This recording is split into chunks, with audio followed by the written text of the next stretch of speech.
오늘은 복음이라는 단어를 가지고 말씀을 나누려고 합니다. 복음 하면 헬라어로 유앙겔리온, 기쁜 소식.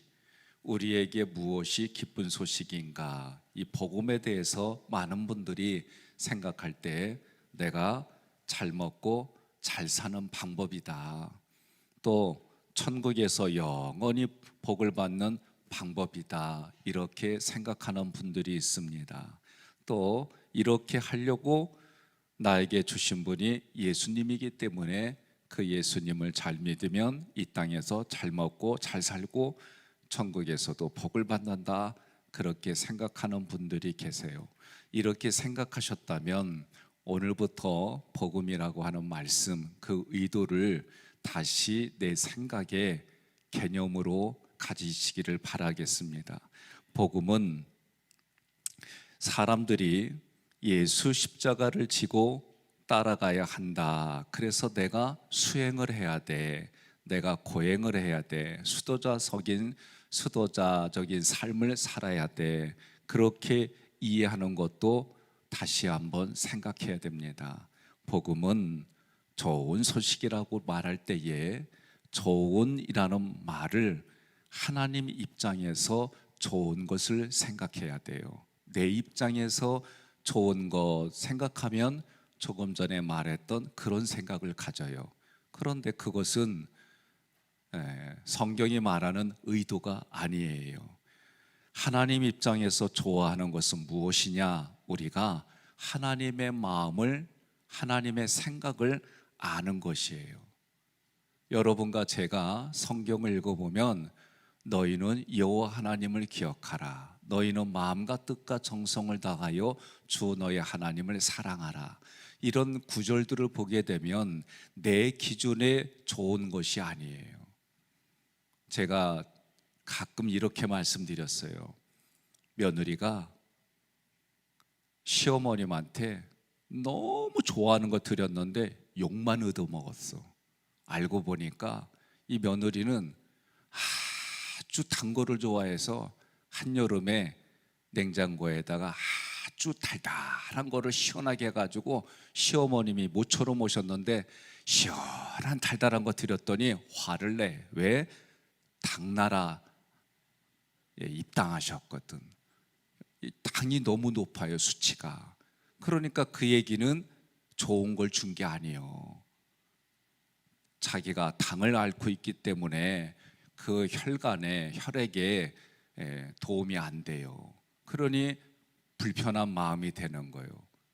그럴 때에는 시어머님이 가장 좋아하는 이 시간에 좋아하는 거, 몸에 좋아하는 거, 마음에 좋아하는 거, 영적으로 좋아하는 수준이 기준이 뭔지를 알아서 거기에 맞춰드리면 좋아하는 거예요. 그러니 내 기준에 좋다고 남도 좋아하냐? 안 그래요.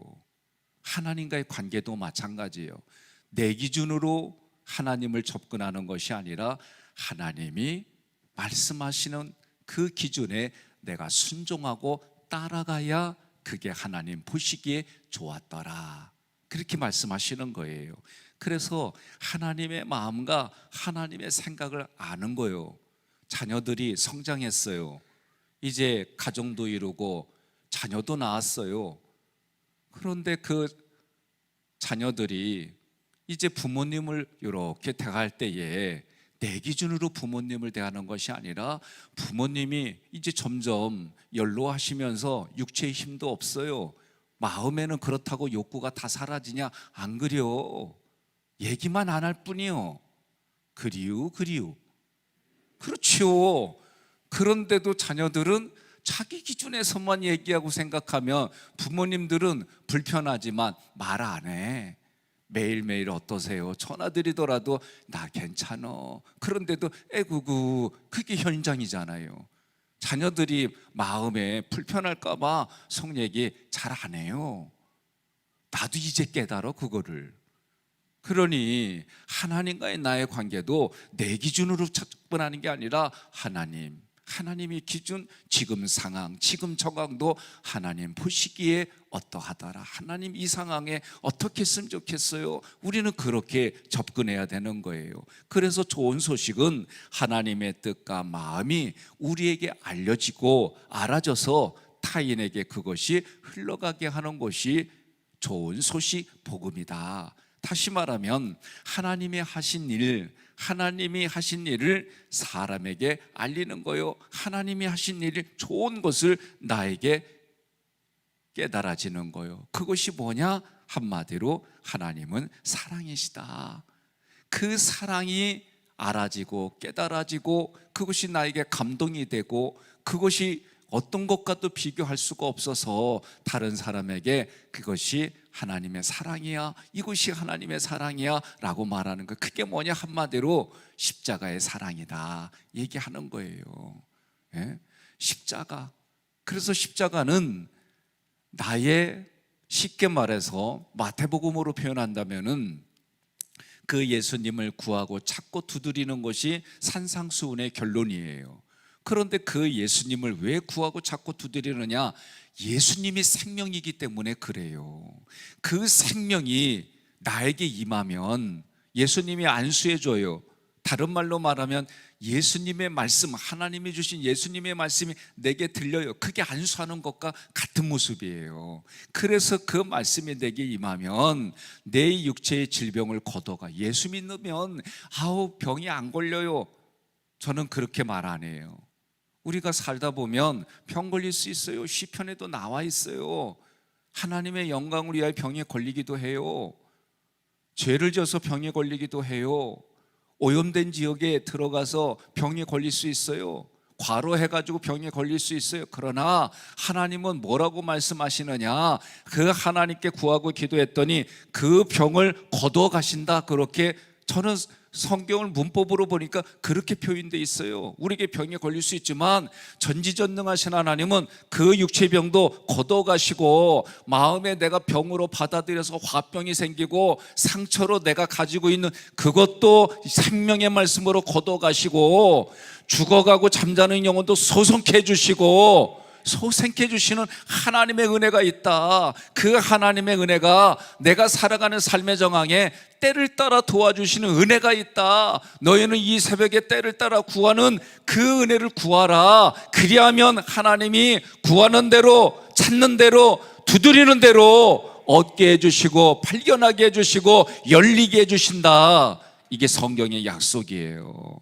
그런데 그 이 모든 것이 어디에서? 십자가의 사랑에서 우리에게 알려주시는 거예요. 그래서 좋은 소식은 내가 그 소식을 이게 좋은 소식이야, 이게 나에게 기쁨이야, 이 소식이 나에게는 즐거움이야, 이런 것이 내게 충만해져 가지고 다른 사람에게도 흘러가는 게 이것이 복음이다 라고 말하는 거예요.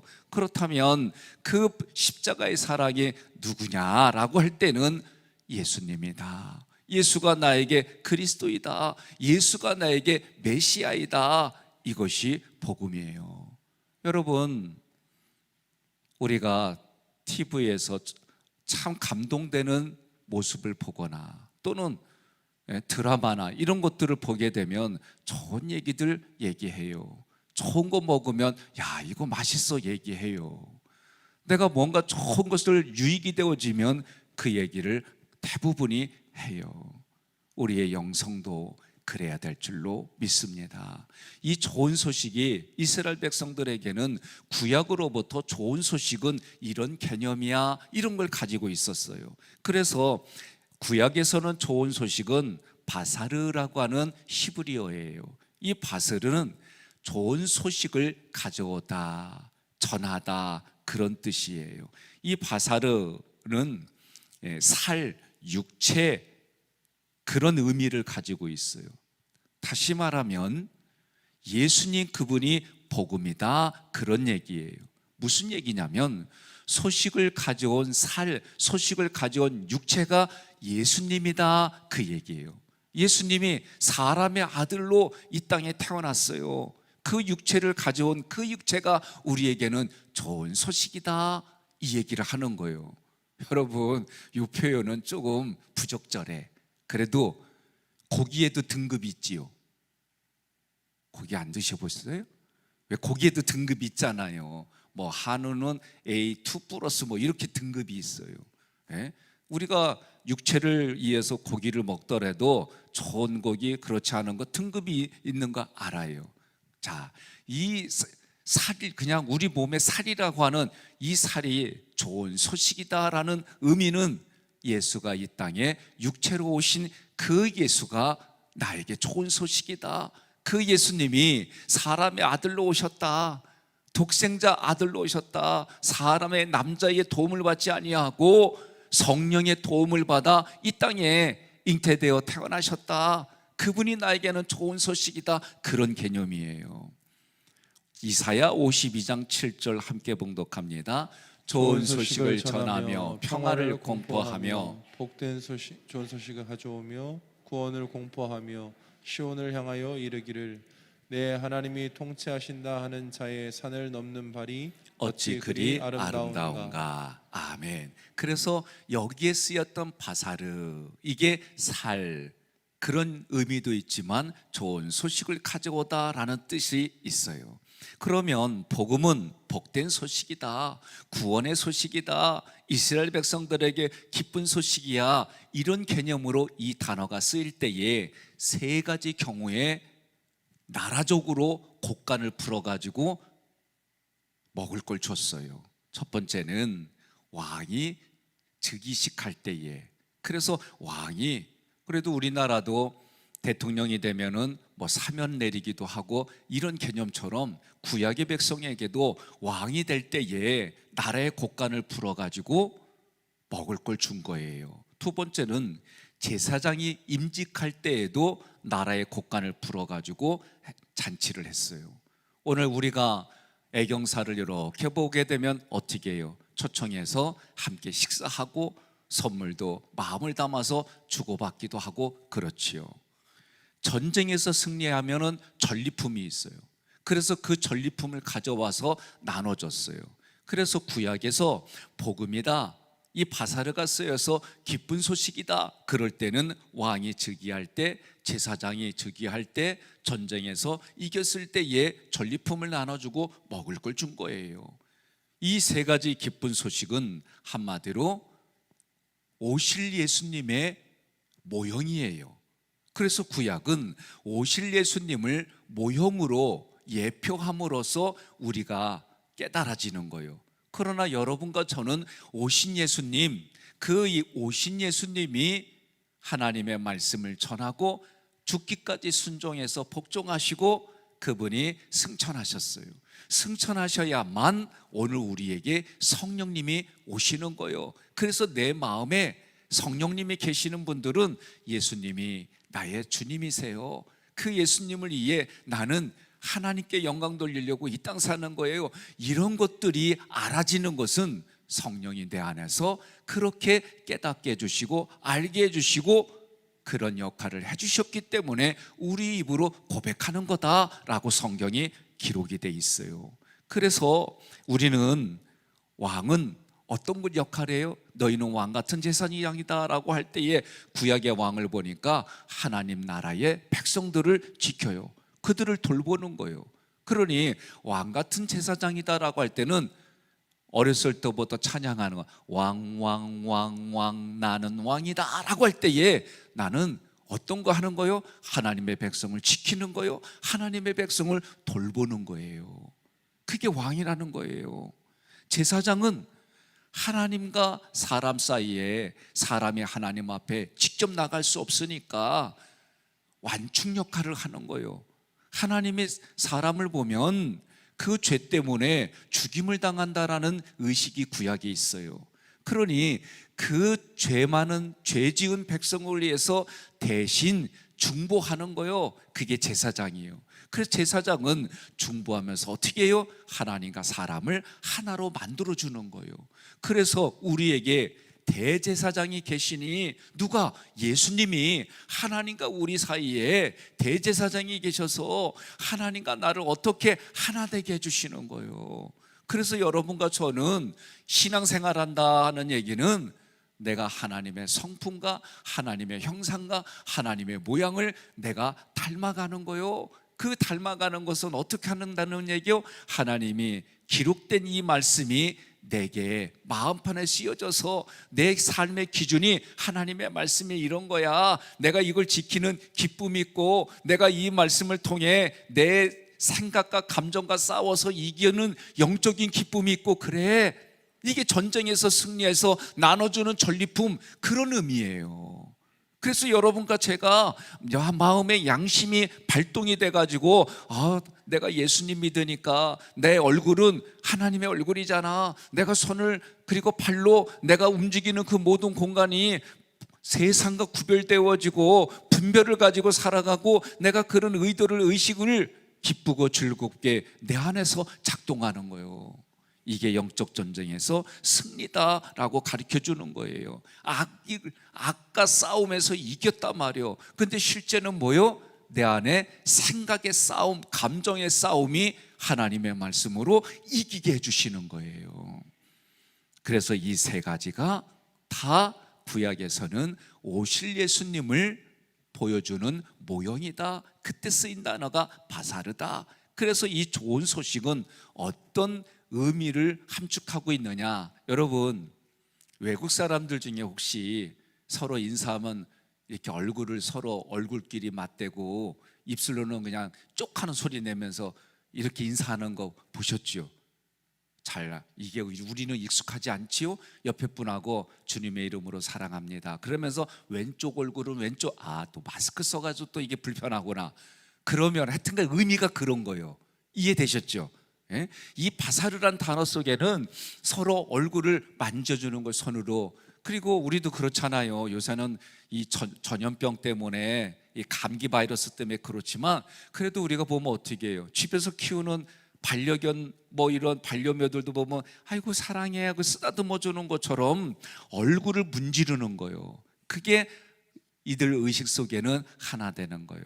저도 어렸을 때 보면 아이고 예쁘다, 머리도 만져주고 얼굴도 쓰다듬어주고 엉덩이도, 요새 큰일 나요. 이랬다가 아주 그냥 세상이 점점점, 법이라고 하는 부분들 가만히 보면 사람과 사람을 위한다고 하지만 실제로는 관계가 불신의 관계를 만들어주는 게 너무 많아. 두 번째는 이 바사르라고 하는 마음, 이 글자 속에는 때나 얼룩을 제거한다라는 의미가 있어요. 그래서 이 단어에는 속죄라는 의미가 함축되어 있는 거예요. 그리고 이 단어 속에는 기뻐한다, 즐거워한다. 왜? 세상에서 왕노릇하는 사망, 세상에서 횡행하는 악들과 싸워서 이긴다. 그래서 그 이김, 구원의 기쁨이 있다라고 할 때 이 단어 쓰였어요. 여러분, 결론을 맺습니다. 우리에게 있어서, 지금 우리에게 있어서 복음은 예수님입니다.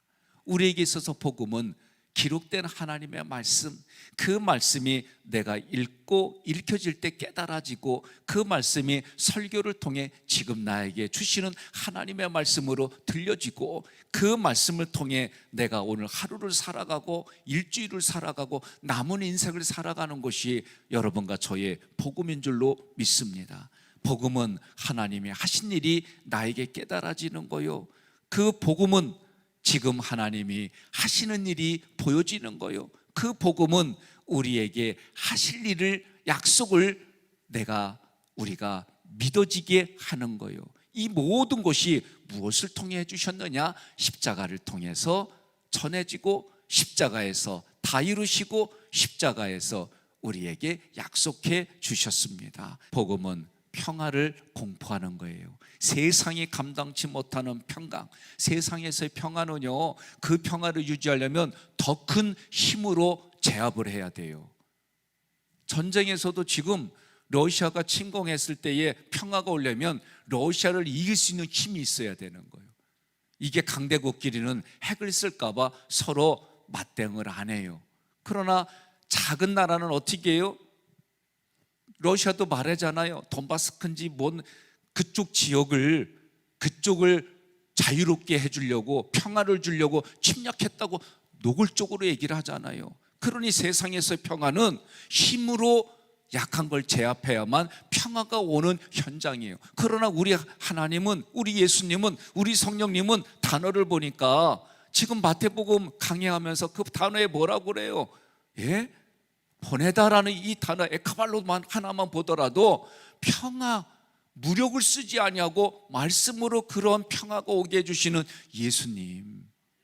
세상의 평화라고 하는 것은 무력으로 제압해야지만 생기는 거라고 한다면, 우리가 믿는 삼일체 하나님은 말씀으로 세상이 감당지 못하는 평강을 우리에게 주시노라, 주셨다, 주신 것을 믿어라. 그래서 그 평화를 공포하는 것이 이사야 52장의 말씀이에요. 그래서 우리에게 구원을 공포하는 거예요. 복음이라고 하는 것은 하나님이 통치하는 것을 알게 하신다. 그래서 그 통치하는 말씀을 가지고 내 마음 안에서 영적인 전쟁에 싸워서 이긴다는 얘기는 나를 부인하고 내 생각과 감정을 내려놓는다, 그 얘기요. 오늘 이러한 복음이 나에게, 우리에게, 그리고 나와 우리를 통해 흘러가는 현장이 되기를 주님의 이름으로 권면하며 축복합니다.